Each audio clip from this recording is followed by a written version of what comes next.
Ladies and gentlemen, this is the final pairing in the United States Open Championship. The players are Jack Nicklaus of North Palm Beach, Florida, and Chris Mascaro of Pittsburgh, Pennsylvania. Mr. Mascaro has the honor. Play away, please. Hey, next on the T Nation, and that intro never gets old to me, by the way. Thank you, Ron Reed, for doing that for me about a year or so ago. But next on the T Nation, thanks so much for coming back and pressing play for part 2 of this week's show, featuring my conversations with Paul Salter and Hal Sutton. Paul Salter is a hypnotherapist. This guy is endlessly fascinating. He is going to help us kind of get over some of the fears that we have out there. He's going to talk about how he does that through hypnotherapy, whether it's the fear of judgment, the stuff that gets in us, right? When we're out there playing and all of a sudden maybe we're going to tee off and there's a whole group of people because the first tee is backed up, or maybe we're playing in a member guest where there are a lot of people around, whether it's on the tee or when we're finishing up or we're in a tournament and all of those sorts of things, and those fears of people are going to ridicule us maybe. We're afraid that we're going to slice one into the trees off the first tee or top it or whatever we're going to do. He's going to help us understand where that came from and then how to get over it. So I think you're really going to enjoy this first segment of part 2. And then, of course, after that, Hal Sutton. How great is Hal? Hal has been on the show now, and I'm honored to say this. This is the 15th time I've got to spend some time with Hal here on the show. We're going to get into an update of his wonderful course design, the Darmor Club just outside of Houston, and a company that got him to really endorse, if you will, or get excited about is probably a better way to put it, a putter. Hal has never endorsed a putter over the course of his whole playing career, but this company got him to get very excited about theirs, got him to go up there and take a look at it, and he became so excited that he is now endorsing their putter, and he's doing it not because they're paying him, but because of how great he thinks this putter is. Which putter design is it? Why is he doing it? How excited is he actually about it? You're going to hear it in segment number 2. So thank you so much for being here. As I always say, you guys are the greatest supporters in the history of podcasts. I appreciate each and every listener so very much. Sit back, relax, let us take your mind off everything else going on in your life for the next hour or so. But before we get started, I want to start off by reminding you about our wonderful friends over at 2 Under. 2 Under men's performance briefs are the unofficial underwear of the PGA, Ryder Cup, and President's Cup teams, and are sold in over 3,000 golf pro shops and golf specialty retailers nationwide. Ricky Fowler is their global ambassador, and over 50 other PGA, Korn Ferry, and Champions Tour players wear them. Just to mention a few, they are David Toms, Jerry Kelly, Justin Thomas, William McGirt, Scott McCarron, and Chris DeMarco. The Joey Pouch technology provides the ultimate male asset management, delivering maximum comfort from the tee box to the boardroom to the bedroom. Go to 2under.com to check out the bundle specials that offer substantial discounts for being a Next on the Tee listener. That's the number 2, UNDR.com. 2 Under, performance in your pants. I also want to remind you about our wonderful friends over at Squares Golf. Before I bring them into the show, let's talk about our friends over at Squares Golf. And folks, do you sway and you're off balance in your golf swing? You know what? It could be your shoes. A golf shoe needs structure to provide stability and reduce sway. How can you tell if your shoes lack structure and are hurting your game? If you can hold your shoes by the toe and heel and twist it, toss it. Squares was designed for the perfect balance of structure and comfort. Isn't it time you tried Squares? Try the new Speedbolt at squares.com. That's SQAIRZ.com. Sure, this is golf, but so is this. And this. And this is definitely golf. And so is this. Hey, that's not golf. Oh, wait, yeah, it is. And no matter what your golf is, you're gonna need a store. No, a superstore. A place to get fit for a new club and walk out with it the same day. A place to find the perfect fit. A place to do whatever this is. Because this is golf. And this is golf's superstore. All right, now making his next on the tee debut with me is Paul Salter. Paul is a mindset coach and a hypnotherapist. He essentially helps us get out of our own way, whether it's in sports or business. Plus, stop spending so much of our energy on things like anger, which we don't need to do, and the self-sabotage that we also do at the source, which is within ourselves. If you're looking for a way to get unstuck from your current upper limits, with it, whether it's your income, your happiness, or more specifically to this show with your game of golf, well, Paul's your guy. He earned his Master of Science, Exercise and Nutrition from the University of Tampa, then went on to get certified in hypnotherapy. And I'm excited he is with me this week here on Next on the Tee. Hey, Paul, thanks for coming on the show. Hey, thank you so much for having me. It's a pleasure. So, Paul, let's get right into it because we talk on this show an awful lot about the mind part of the game and all the negative self-talk that many of us do when we're out on the golf course and seeing all the things that could go wrong with our shots. We see the water on the left, the trees on the right, the hazard in the middle of the fairway. Talk about how something like hypnotherapy can help us sort of overcome our fears, get out of our own way, and play better. Absolutely. So we're both aware, as are all the listeners, there are no shortage of physical hazards on the golf course. You've got water, you've got bunkers, you've got audacious, terrible lies and different groups of grass all over the course meant to challenge you. But perhaps the biggest challenge we all face are the mental and emotional hazards that we are forced to navigate every hole, every round. And it's not a matter if you're going to be triggered throughout a round. It's a matter of when. Whether it's standing on the first tee box with your peers watching, whether it's facing down that 190-yard shot over the water into the the pin that's tucked tight to the back right of the green. And all of these hazards trigger a pre-programmed reaction. And there's an emotional cascade, whether it's anger, it's fear, it's shame, it's regret, that begins to bleed into your self-talk, the way you think about yourself, what you believe about your worth, your deservingness, and what you're capable of. And that ultimately culminates in how you behave, how you act, which influences your results. The best part of this, whether it's performance anxiety that's triggered, whether it's anger, frustration, or regret, all of these patterns and programs are learned. Hypnosis creates an opportunity to uncover when, why, how you learned to react in one of these destructive ways, so that not only can you gain a different perspective around this type of program, but you can then begin to do the work necessary to unlearn these destructive patterns of thinking, feeling, believing, and behaving to create the energy necessary to build the patterns that align with the best version of yourself. So let's get into that a little bit more because I think we all want to go out and win the trophy. We all want to win the title, whatever it is. We want to win the tournament. We're conditioned, as you kind of alluded to there a moment ago, we're kind of conditioned to expect the worst instead of the best. So like, where does that come from? And how does hypnosis help you, essentially what it sounded like to me, kind of reprogram the brain?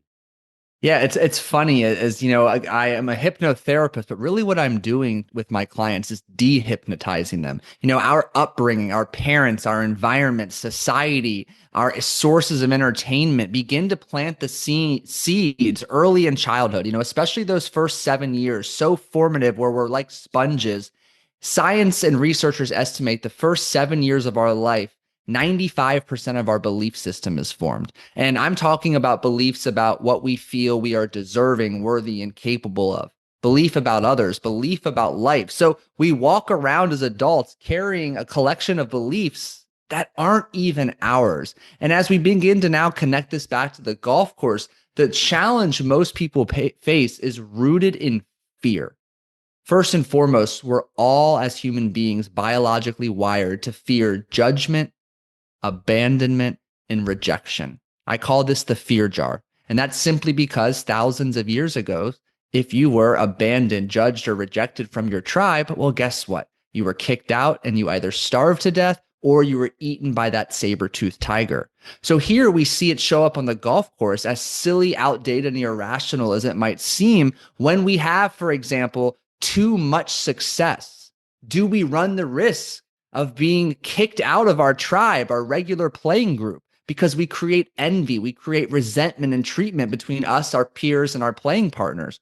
Or do we struggle with fear of failure because we fear so much being judged or embarrassed by our peer group, the foursome behind us, or maybe we're at a tournament teeing off in front of dozens, if not hundreds of people, and we don't want to be remembered as the guy or gal that shanked one off the first tee into the water. So fear is the predominant emotion that hijacks the steering wheel and dictates our decisions and actions during a round of golf. And it's learning to diffuse that fear and infuse a sense of rationality to this outdated and irrational emotion. So let's take that a little bit further, Paul. So how do we go about diffusing that fear? Because you're 100% right. When we're playing in a tournament, it could be even just a member guest, which no one's going to remember a week, a month, a year later.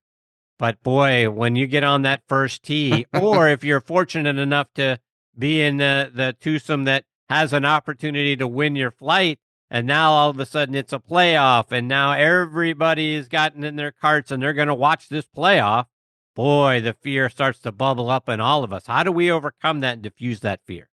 Yeah, so think about this. You're 9, you're 10, maybe 11 months old. And of course, you don't remember this, but hear me out. And your parents have family over, your extended family, friends, relatives, neighbors are over, and you are in the phase of your life learning to walk. And you stand up, you hover around, grasping for your dear life to that railing to the side of the table, and inevitably you fall. And you don't remain on the floor because you're so concerned about what everyone around you thinks. You get back up, and you fall, and you get back up. You're confident with an unwavering, relentless degree of belief and confidence in yourself. And the reason I share this is to illustrate that fear, or more aptly put for this context, concern, care, worry about how you're perceived and what other people think. It's a learned reaction, which triggers anxiety, shame, guilt, fear, whatever it may be. So really where the opportunity resides is through the use of hypnosis. I help my clients go back to the moment in their life, whether they were 17, 7, 4 years old, where they learned to overly worry or care about how they're perceived or the opinions of others. There inevitably was an experience or several experiences in which they had a negative emotion, or there was a negative reaction, a consequence associated with their behavior that they started learning. They had to be very intentional in how they behaved to either earn approval, earn validation, or to avoid the pain and discomfort they once experienced by having someone have a particular opinion about them. So the opportunity resides in not only uncovering that memory, moment, and experience, but then allowing them to begin healing, reducing the emotional charge, and letting go of the intensity it has. Just like, for example, you pretend this memory is a Microsoft Word document. Hypnosis is like going back in, hitting the edit button, changing the narrative of the story, and placing that edited version back down into your subconscious as a memory, now leaving it with far less negative charge, which frees you up to be more present in those moments that once were so anxiety provoking. So again, let's get into that part now, because each time we kind of go into a layer of the onion. So we go back. You help us go back, and we remember at 5 years old, our parents did this, or our uncle did that, or our group, friends at the time did this other thing, and that's where this whole thing stemmed from, where now we have this fear. So we identify that moment. How do we get over it and reprogram ourselves that we can let that go and now move on to have a better emotional outlook? First and foremost, through my coaching, through hypnosis, we create an opportunity to diffuse the stuck emotion that's been repressed for far too long. So emotion is nothing more than energy in motion. And if it doesn't have an outlet or an opportunity to be released, which is incredibly frequent when we're very young in adolescence, because we lack the emotional maturity, wisdom, awareness, or toolkit to manage our emotions, because guess what? We're still a child. So this emotion left with no place to go, it's energy again, but it gets stuck. And if you imagine waking up every single day with a finite supply of energy and then having to give a chunk of it just to hold on to this stuck, toxic, counterproductive emotion, well, it's no wonder that you may struggle doing what you already know you need to be doing. It becomes an energy problem. It's not a lack of knowledge problem. It's a mindset, an emotion, and an energy problem. So through hypnosis, first and foremost, we diffuse that stuck toxic emotion, which creates an immediate benefit of freeing you up, creating a surplus of energy that now allows you to take action consistently on what it is you know you should already be doing. Suddenly you're experiencing a lightness, an ease, an effortlessness. And as that continues to transpire, you inevitably find yourself stuck in a positive upward spiral of consistency, which breeds confidence, which breeds competency. And that's a much better place to be stuck compared to a negative, doubt-infused spiral. So let's take a little different angle on this, Paul. For those, we often hear the phrase being afraid to win for guys and girls out on tour trying to get over the hump to get their first tournament victory. Maybe it's their first major victory. For us, it could be winning a club championship, a city championship, something along those lines. It's the fear of winning. How do we overcome the fear of the very thing that we've hit all those balls to do? We've spent all that time practicing. Why would we fear winning?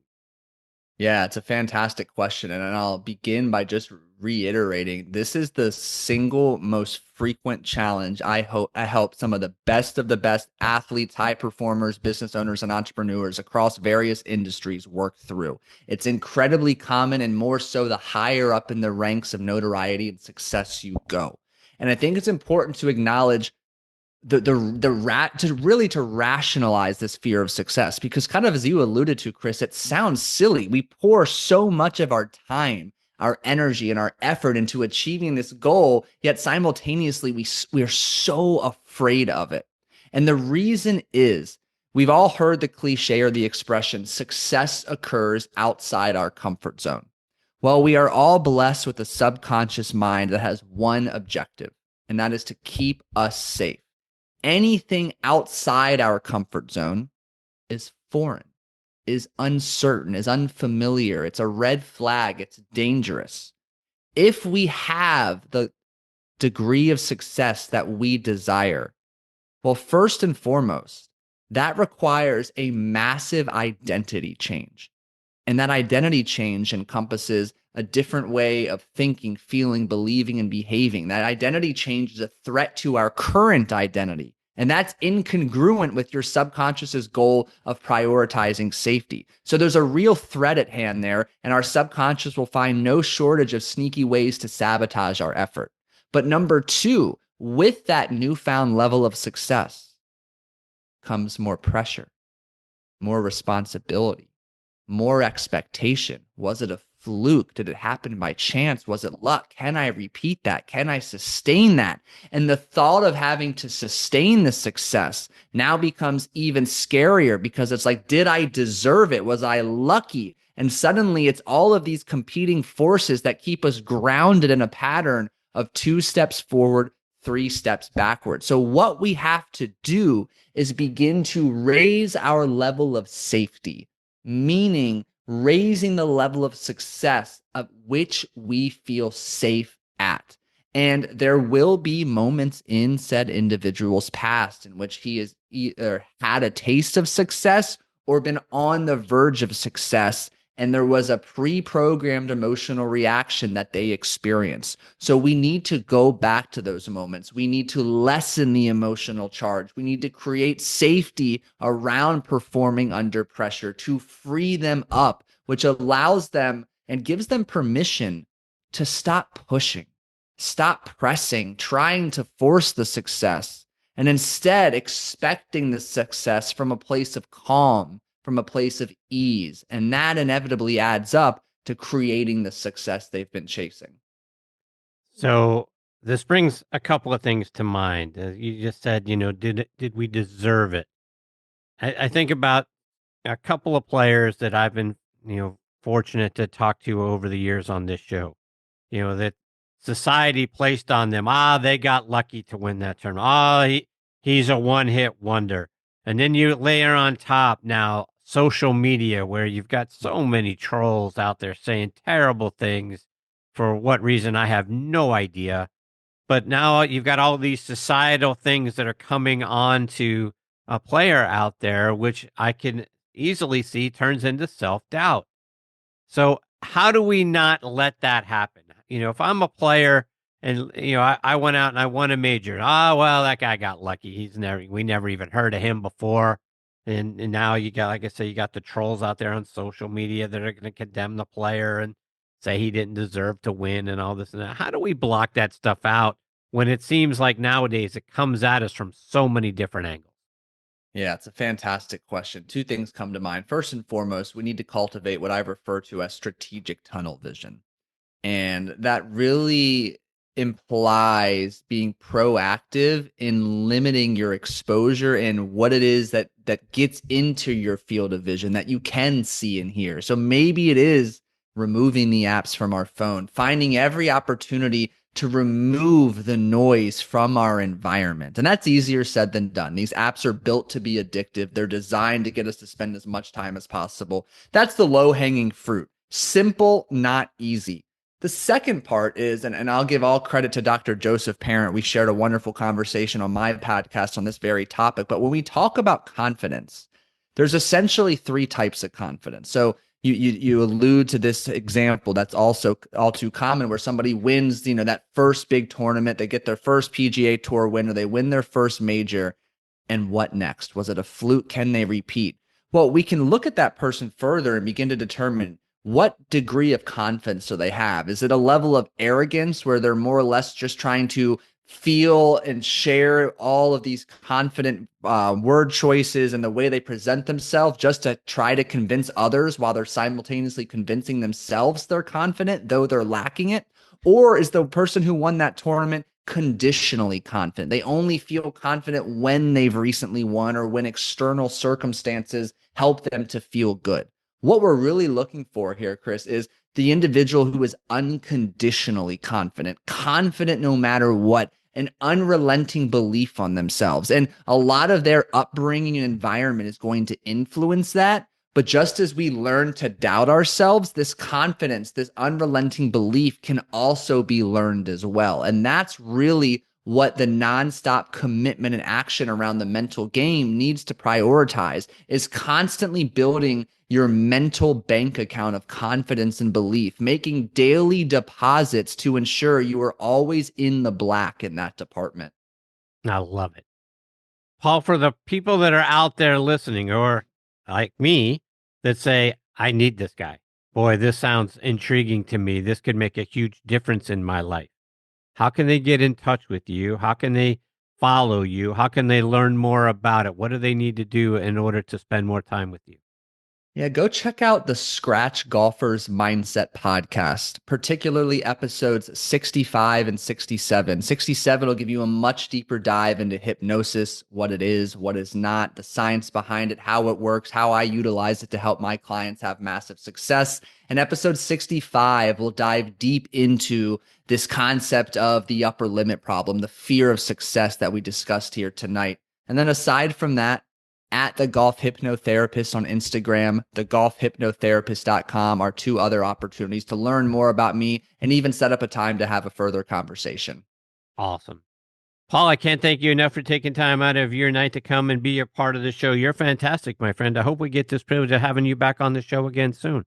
Chris, likewise. Thank you so much for the opportunity. Absolutely. Take care, Paul. All the best to you and your family. We'll catch up soon. Cheers. See ya. That is Paul Salter. Again, Scratch Golfers Podcast, episode 65 and 67 for the topics that we discussed here tonight. At the Golf Hypnotherapist is where you can follow him on social media. I am absolutely fascinated by this and this topic. I can't wait to have him back on the show just to talk about me. And hopefully we can get some input from you guys as well, because this stuff is fantastic. And to go back and to be able to figure out where it all started and to release that and to be able to move forward from there, I mean, that's fascinating to me. I guess we all learned it somewhere. And we got to figure out where that was so that we can get rid of it and then block out all this craziness and all these trolls out on social media. Folks, I can't tell you enough. Please don't believe everything you see out there on social media, particularly if it's the accounts that have a couple of followers and they want to come and troll you. Just mute those things, block those things, and move on. Don't give it a moment's thought that this could be real or this guy or this girl or this account may be right. No, they're not. They're just being stupid and trolls.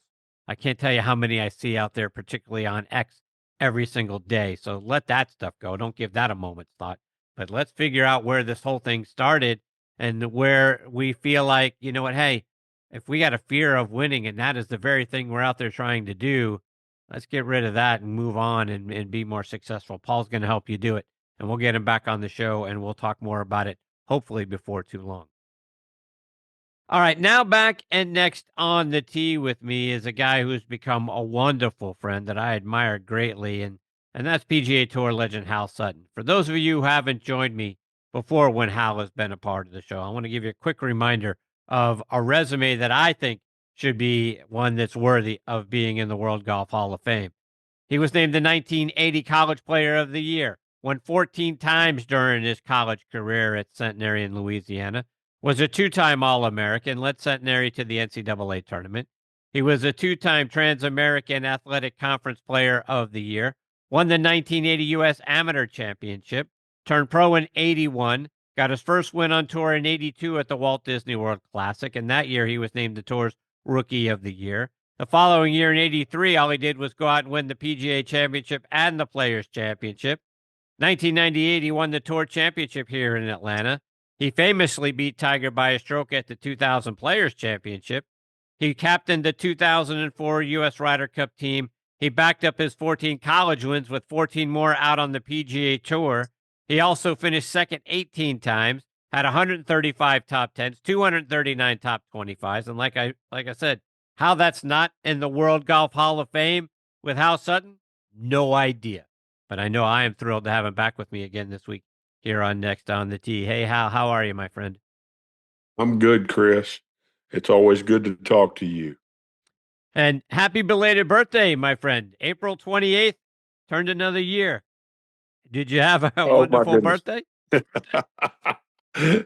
Just another day, 67 years I've been on Earth here. So a lot of that battling a golf ball. So no doubt. Yeah. Hal, give us an update. Before there's a couple specific things I want to talk to you about tonight. First, I want to get an update on the Darmor Club that you opened up and designed last year. How are things going out there? It's going great. We were just voted best new golf course in Texas and fifth overall in Texas, and that's the highest ranking for a new coming golf course since Dallas National came on the scene in 2004. So I felt really good about that rating, and it's fun, it's different. There's nothing in Texas like it. I mean, we did the templates that CB McDonald and Seth Rayner laid out there for us, and everybody seems to love it. We don't have any water on the golf course. Not many golf courses in the United States can say they have no water. But anyway, I'm hopefully trying to help people learn how to use the ground and not be so one-dimensional with a rangefinder and just go right at the hole. There's a whole lot more to the game of golf than using a rangefinder and going right at the hole. Hal, I was admiring the golf course and the area views that I saw out on Golf Pass. The course has a rating of 75.7, a slope of 140, and it plays at 7,241 yards, probably from the tips. Those sound like a course and a rating that could host a tournament one day, be it in a college tournament, an amateur tournament, or who knows, maybe even a pro tournament. Could you see something like that happening somewhere down the line? And I don't foresee that.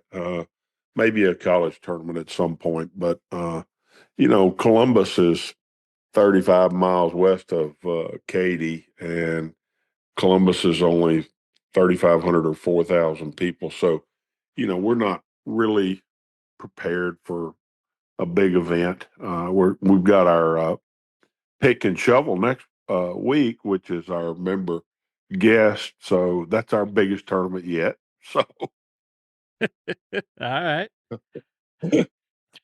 Looking at those satellite level views of the course, like I say, one of the things that I've wondered about with respect to golf equipment and the golf ball controversy and all of those sorts of things and how far the golf ball flies nowadays is why more courses don't kind of retrofit themselves where we've got fairway bunkers and hazards out in the landing area. Maybe it's 300, 320 yards, whatever it is, making players having to use more imagination, get a little more creative than just like, as they say, the bomb and gouge game that we have nowadays. And when I look at the course design, you've got holes like number 4, 14, 16, 18 in particular, where it looks like you've created some things out there kind of in the bombers range where they may have to think twice, maybe use some different clubs, maybe go through their whole bag as they're going out and playing out at Darmor. Talk about strategically what you did to kind of bring more artistry back into the game. well, first of all, McDonald and Rayner love cross bunkers. So, I didn't put as many in as they probably would have put in, but the cross bunkers can eliminate people going further if you want to. Uh, so we've got some of that. The fairways are pretty wide. I did that on purpose because when I was playing on tour and we had pro-ams, I noticed that amateur players, if the hole was tight, they felt a little debilitated, like they were defeated before they ever hit the shot. And I noticed that when the fairways were wider, they felt a little freer and didn't feel like they, uh, had to tighten up and couldn't. They could find the fairway, in other words. And so I kind of made Darmor a second shot golf course. There's 5 par fives and 5 par threes, which those are usually fun. The hardest holes on the golf course usually are par fours. So I put 2 par fours on it that you could drive. I've got 3 of the par fives from the tips are over 600 yards. So, there's a lot of variety on the golf course because it was built in a mine where it had been mined 130 years ago. It's some very interesting holes on the golf course. We've got 2 blind shots and 1 totally blind and 1 partially blind. And the 1 par 3, the second hole, is really the template is the Dell, which is at Lahinch in Scotland.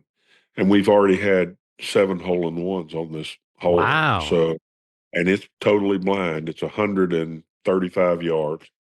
And, if people would learn to just accept and free up to hit these shots, I mean, I think that's amazing that the blind shot and the 7 hole-in-ones already on the hole.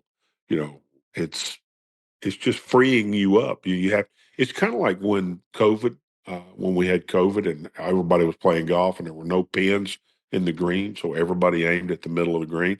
And it's really interesting, Chris. Everybody said they played better all during that time, and they have completely forgotten that they aim for the middle of the green. See, they can't get the pin out of their mind. They end up short siding themselves a lot, and they end up making bogeys because it's really tough to get it up and down from short siding.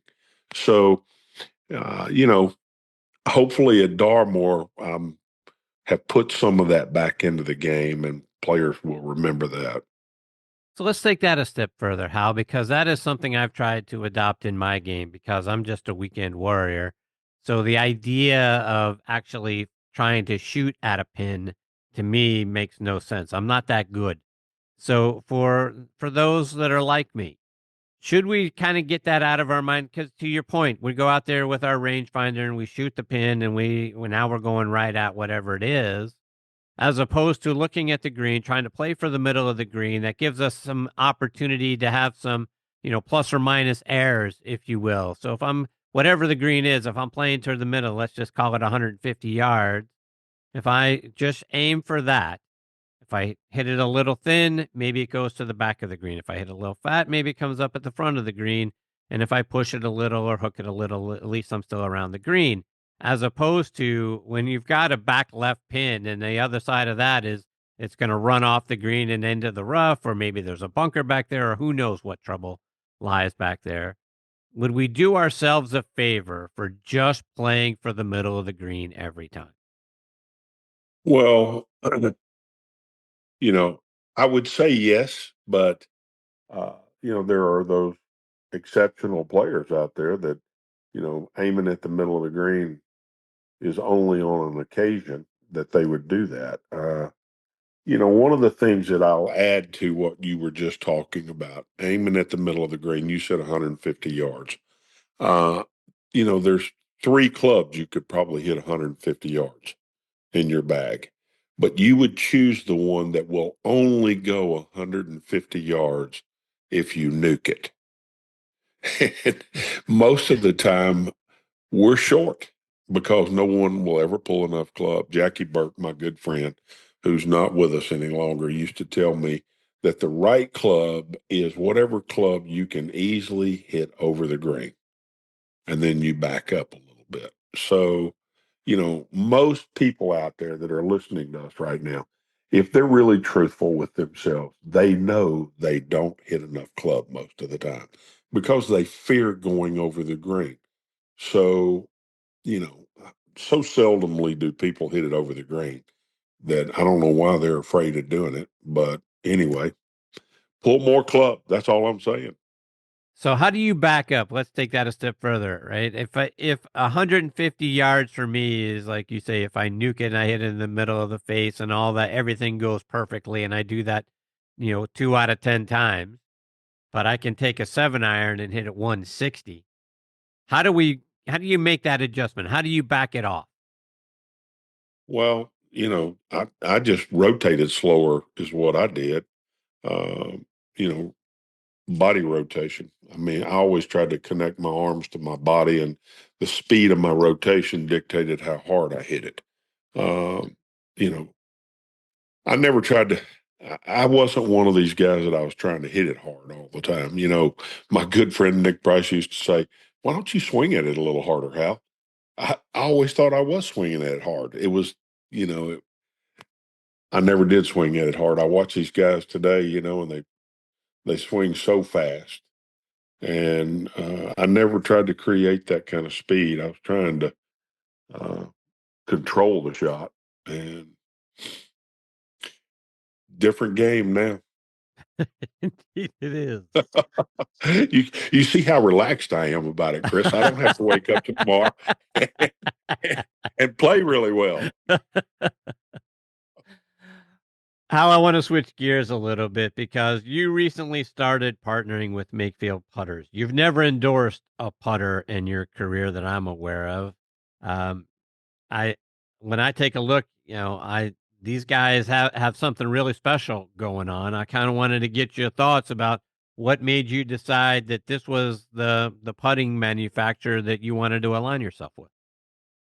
Well, I liken this to when the metal woods came along. I was that changed the game more than anything else in the world, and I was really slow to go to it. Still had an old McGregor persimmon that had been good to me, and I was going to stay with it forever. And the one thing that I'm certain of, and I know everybody else is out there that's listening, is nothing lasts forever. And so I went to the metal wood, and obviously it was better for me. Hit more fairways with it, and when Makefield started calling me a year ago, I kind of had the same attitude. I used Scotty Cameron, Newport News forever.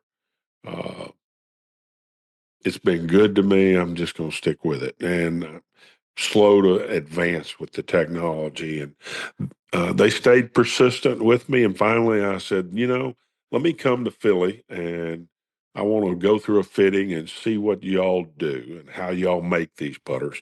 And you can give me the engineering behind all of it, and let's see where we go. Well, when I got up there, first of all, I'll say they make every bit of it right here in the United States. So that was kind of cool. And The engineering behind it is they've got the radial cusp, which makes the ball, they're trying to get the skid effect out of the ball, so they want to get the ball on the ground quicker. And then the other thing that gets the ball on the ground quicker is the weight goes, all the weight in the putter goes through the equator of the ball. In other words, it's not below the equator. And, you can shift the weight from heel to toe.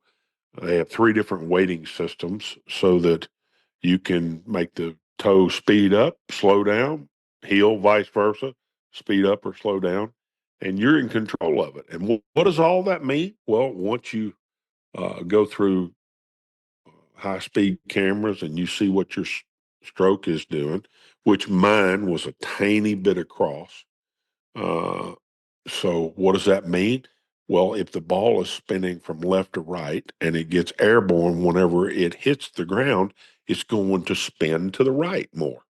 Well, I missed all my putts right. When I missed them, to the right. This told me why I had done that for all these years. And, it was eye opening for me. And I mean, they really got it going on. Uh, I love how the ball gets on the ground quicker. And I mean, they sent me my putter this last week after going up there. And first day I went out with it, I made three putts over 20 feet and didn't miss anything short. So the ball rolled good and felt good in my hand. So I'm happy I did it. So I want to take what you said a moment ago a little bit further, because you talked an awful lot about the ball getting on the ground quicker. And I think for those of us that are out there very early in the mornings, the dew sweepers out there, you get a sense of how much air your putt gets because you can see it in the dew line. And I think Yeah. a lot of us get surprised with, with a putter that might be 2 or 4 degrees aloft on it. All of a sudden, that ball takes several hops before it actually starts rolling, which just seems, when if you're just looking at a putter, how can that possibly be? And we don't realize how much loft some of our putters have on them. But talk about how this putter, these guys, with what the engineering that they do, helps get the ball staying on the ground for more of the putt. Well, most putters have 4 and 5 and 6 degrees aloft on them. And, some even more than that for guys that want to forward press their hands. Um, you know, Makefield only has 2 degrees of loft. And I was a little concerned about that whenever I first uh, went up there. But, that's old school thinking. Again, that's Hal Sutton being slow to adapt to the technology of today. And, you know, the radial cusp that's on there, it kind of grabs the ball, gets it on the ground quicker. I, I just, I think it's pretty cool, actually. I love the weighting system that's in the putter. They have like 6 different necks that can go. I mean, they're evolving as they go. They just keep improving the putter. And, you know, I wish I had had it whenever I was playing. But technology is, it's coming fast, but it wasn't fast enough for me. How so much in putting, I believe, and just like the rest of our golf game, confidence plays such an important part of it. If you feel like you're going to make the putt and you're confident when you're standing over the ball, a lot of times the ball finds the bottom of the cup. Is there something about when you put the Mayfield putter in your hands that started to instill some confidence within you? And then when they delivered it, you went out there and, like you said, all of a sudden now you're starting to drain a whole bunch of putts. Well, you know, I think going through the fitting that I went through and understanding my putting stroke and then getting the correct putter in my hand for that, uh, I had confidence before I'd ever put a ball down on the green to putt with it. I felt like I was ahead of the game with the things that I had learned. So,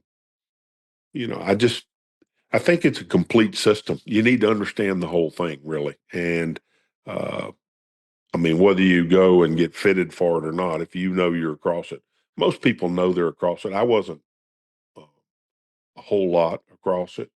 which is a cut putter basically, but I was enough that if it caused me to miss some to the right, I knew if I had a left or right breaker, a lot of the time I missed it right of my line. And anyway, Yeah. the So, old days. so just from a learning process about yourself, did you have an idea that you were cutting across the ball? Like, I mean, I'm sure you've talked an awful lot on this show about digging the ball out of the dirt when you were out on the range and hitting golf shots and things of that nature. And if you missed it to the right a bunch when you were putting, I have a pretty decent idea that because of how diligent you were and what your work ethic was like, that you were out there looking at those sorts of things. Did you have an idea that you were missing to the right because the stroke was kind of outside the end and you were cutting across the ball? Well, yeah, from time to time, I worked on it all the time. So I was trying not to do that. And, you know, there's 1,000 reasons why you might. So, uh, I was aware of it. I'm working hard on it. I know stroke feels good right now. You get tired. You play 3 or 4 weeks in a row, you get tired. You get less aware. I mean, there's many reasons why you might, but that was a tendency. I mean, one thing that I'll say on here is we all have a fingerprint, and it is who we are. And you have that same thing in golf, and you'll always fight whatever problem that is. It can creep back in at any point in time. So, you have to fight daily to keep those little things out of your game. And that's why this game is so hard. That's why we're infatuated with it and we love it, is because it's difficult. We're always fighting ourselves to get better. We take 2 steps forward and 1 step back. It's a game that controls us. Really, I'm sitting here in what is my trophy room talking to you here right now, and I'm thinking about all the past that I had on the golf course, and you know the good. I mean, I guess you think about the good, but more than anything else, I think about the fight I had with trying to come out of a slump or whatever else. Those are where you really challenge yourself. And whether it's with a putter or a driver, you know, um, you got to fight it all the time. Al, just a couple more before I let you go. And you talk about the fight and the challenge, and you look around the room and all of the things that you won over the course of your playing career. You did an awful lot. You achieved more than 99.9% of golfers could ever hope to achieve. Do you allow yourself to focus on all the positive stuff that you did and all the wins that you had and the great things that you were able to achieve and experience in the course of your playing career? Or do you focus more on the things that, that did challenge you, or the fight that you had to go through all of the time? I wonder if you get more enjoyment and you allow yourself to kind of revel in the great things that you achieve versus the struggle. Well, it's interesting, Chris, that you bring that up. Here's what I'll tell you. I did win 14 times on the tour, but I played in 700 and something events. So, you know, we end up being the tortoise instead of the hare, basically, most of the time. I mean, it's a fight, it's a struggle, it's a journey. My journey started when I first started playing the game seriously when I was 16 years old. And, it just never really ended. I think it's the same for every golfer that's out there. You never really felt like you got as good as you could have gotten, and you were always working to get better. And yeah, I think that's part of what brings us back every day to the golf course is doing something a little bit better. And, that's the journey. And I enjoyed the journey. I mean, I look back and I learned a lot more about myself and my failures than I ever did in my successes. And trying to figure out how to get out of a slump, uh, that was a war. I mean, uh, I can't say I hated myself whenever I was in a slump, but I hated where I was at, and I was trying to do something about it all the time. So, um, it's the journey. That's why we love the game. You seem to have a lot of enjoyment in life as you were going through the process of putting Darmor together. Could we see Hal Sutton doing a lot more course design work and taking what you learned from Darmor and now applying something maybe a little bit different, maybe a little bit better, maybe something that's completely different than what Darmor is? Can we see you out there doing more and more of this? Well, maybe. I think we might even build another golf course here at Darmor and make it a 36-hole complex and build Alistair McKenzie had 13 different principles that he felt like a good golf course followed. So I've always loved Alistair McKenzie golf courses. So we've been talking about kind of doing an Alistair McKenzie-like design next to the Seth Rayner and CB McDonald course that we did. So that would be fun to do that. I don't know how many more golf courses I've got in me to do, but maybe. Well, I certainly hope so, and I hope they're out there for more public consumption because I think more people need to see the great work that you do. I think Darmor is one of the most fantastic golf courses, and I'm not saying this just because Hal Sutton's on the other end of this microphone, if you will. From what I've looked at, the pictures that I've seen, and obviously the ratings and what people are already saying about it, it is a fantastic golf course, and I hope that more people get to appreciate your work, Hal. Well, thanks, Chris. Always enjoy being on your show, and you do such a great job. And I hope everybody out there knows all the work that you put in to what you do. Well, I appreciate that very much, my friend. All the best. I hope we get this opportunity of catching up with you again soon. Okay. Thanks, Chris. Thanks, Hal. That is the great Hal Sutton, folks. They don't come better than that guy. Not as a player and not as a human being. He is absolutely one of my all-time favorite people on the planet. I'm so fortunate to have gotten to know Hal over the last several years and have him as a part of the show. And look, Darmor is destined to be one of the great courses and facilities anywhere in the country. And if he wants it to be, it's going to be a great venue to host a tournament one day. But I'm very excited about what he's done there and to think that he's going to add another 18 holes potentially out there. I can't wait to see what that would look like, especially if he's going to do it after Alistair McKenzie's format. Alistair McKenzie, I mean, obviously, right? Augusta National, we all know the great places that Alistair McKenzie has created. And if he uses those templates, boy, what an exciting place that's going to be. And then on top of that, to hear about his relationship with Makefield Putters, how that came about and what attracted him to their putters and what he saw. And look, if you can get a putt rolling sooner, get it on the ground sooner. I know we don't think about putters having loft and that they can get airborne, but if you've ever been out there as a dew sweeper and you've hit some of those early morning putts, you see how much it skids across the ground before it starts rolling end over end. And they get it started rolling end over end much quicker, and then it stays on that path, you're going to make a heck of a lot more putts. So I'm excited about Makefield Putters and what they look like and how they perform and what it feels like in my hands and to test it out and to see and how much better their putters can make my putts roll. Boy, I tell you what, can't wait to get one in my hand. So I'm looking forward to giving them a try, hopefully at my local PGA Tour Superstore or wherever I can go test one out. So they sound exciting, and I'm happy for Hal that he has found something that is making him excited about his own game now. So thanks to Hal for being here. I look forward to catching up with him a little bit later on in the year.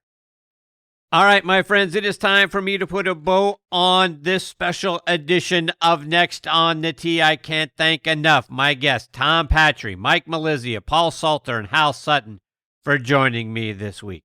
Scheduled to join me next week are perhaps two of the greatest PGA professionals of all time will be here, starting with Bob Ford, followed by Susie Whaley. They don't come better than Bob Ford and Susie Whaley. So excited that I get to have both of them on the show next week. And I'm going to round things out with another legend, two-time LPGA major champion Jane Geddes, who will be making a long overdue return visit to the show. So, folks, it's going to be an amazing one. I hope you'll come back and be a part of it with us.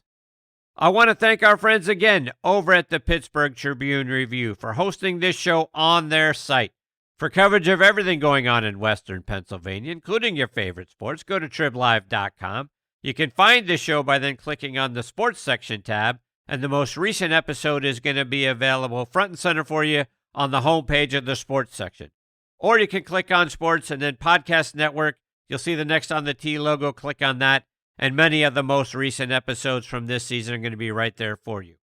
You can also find this show over on Good Pods, Apple Podcasts, Spotify, Amazon Music, Player.fm, GolfNewsNet.com. Pretty much anywhere you get your podcast content, Next on the Tee is going to be available for you there. And as always, my sincere thanks to the great folks over at Good Pods for making this show one of their recommended podcasts. So please download their free app and stream your favorite podcast right there on your favorite device.